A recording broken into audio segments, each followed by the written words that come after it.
Alright, the next lesson in chapter 10 is about separation in space.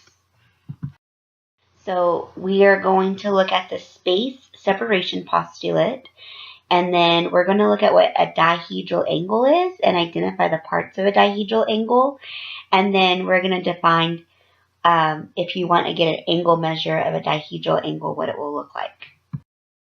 So line separation postulate says that every plane is going to separate space into three disjoint sets. So there's a plane itself, and then it's splitting the space into two half spaces.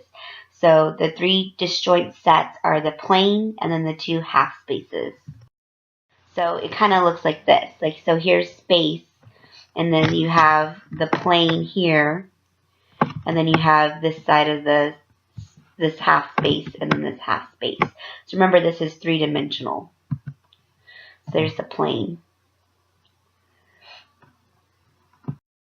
Okay, so let's before we talk about separation in space, let's take a look at separation in a plane. So in a plane, if you have two intersecting lines, you get four angles, right? So if you have, here's a plane, and in this plane you've got two intersecting lines, and then the result of those two intersecting lines are four different angles. So if you go into space and you have two intersecting planes, the question is, what do those form? Because they're not necessarily angles, because the sides are made out of planes and not necessarily rays. And so it's like, well, what do we call those? They're kind of called angles. They're called dihedral angles. So a dihedral angle is the union of a line and two half planes that have that line as a common edge. So it's two half planes that are meeting at a line or an edge, and that forms a dihedral angle. So the edge of a dihedral angle is the common edge of the two half planes that form the dihedral angle. And then you have the face of a dihedral angle is the union of the edge of the dihedral and then one of the half planes from that dihedral angle. And that's going to be the face. So there will be two faces, and then there will be the edge. Alright, so here is an example of a dihedral angle. So look how it's made up of two planes. So here's one plane, and then here's the other plane. So angle LNM, which is right here, is a plane angle of the dihedral angle. And this can only be true if those two rays, NM and PQ, so NM and PQ, have to be perpendicular. And likewise, LN and PQ also have to be perpendicular. And perpendicular means that they meet at a right angle. And it says the measure of the dihedral angle is the measure of the plane angle.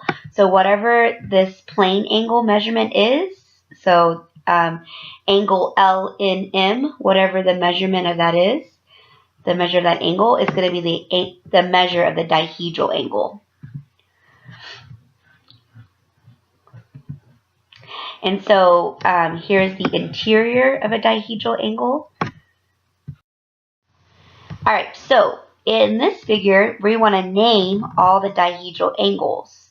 So one example would be APQC, angle APQC. So you start from something in this half plane or the face.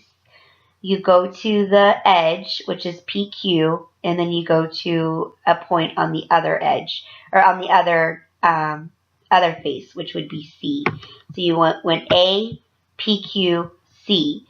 So to name another one, we would go A, PQ, D. And to name another one, we could go D, PQ, B. Or we could go B, PQ, C. So they used PQ because there was not a point right here. But if there was a point right here, then you could use that point. Sorry about that. Okay, so plane P, which is right here, this little plane here, it's going to divide space into two half spaces. So here's space 1 and space 2. So now we can do some operations. So this says plane P intersected with plane Q. So here's plane P, and here's plane Q, and the intersection of those two planes is going to be this line, which is line LM. Okay, and then we also have point B, which is on line LM. Alright, so let's do another operation. We want to intersect plane Q with half space 1. So here's Q, and here's half space 1.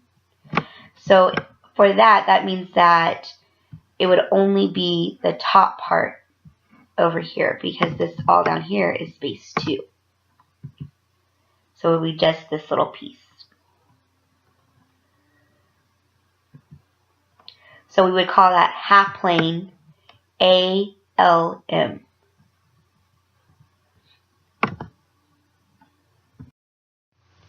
Alright, now we want to intersect AC, which is a segment on plane Q, and we want to intersect it with half space 1, which is this top half, which means it's only going to be going from B to A.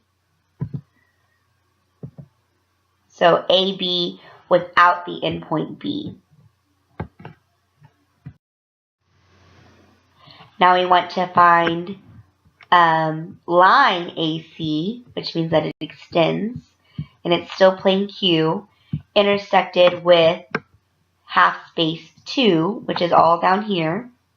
So that means we're going to start at B and then go down towards C, but we don't include B, and since it's a line, we could say, instead of just saying, oh, it's segment BC without endpoint B, since it's a line that doesn't include when the endpoints, remember it's called a ray, so we could say that it is ray BC, or half line BC. And so notice how instead of having a straight arrow, there's a circle above the B to show that it's a half line. It actually doesn't include that endpoint.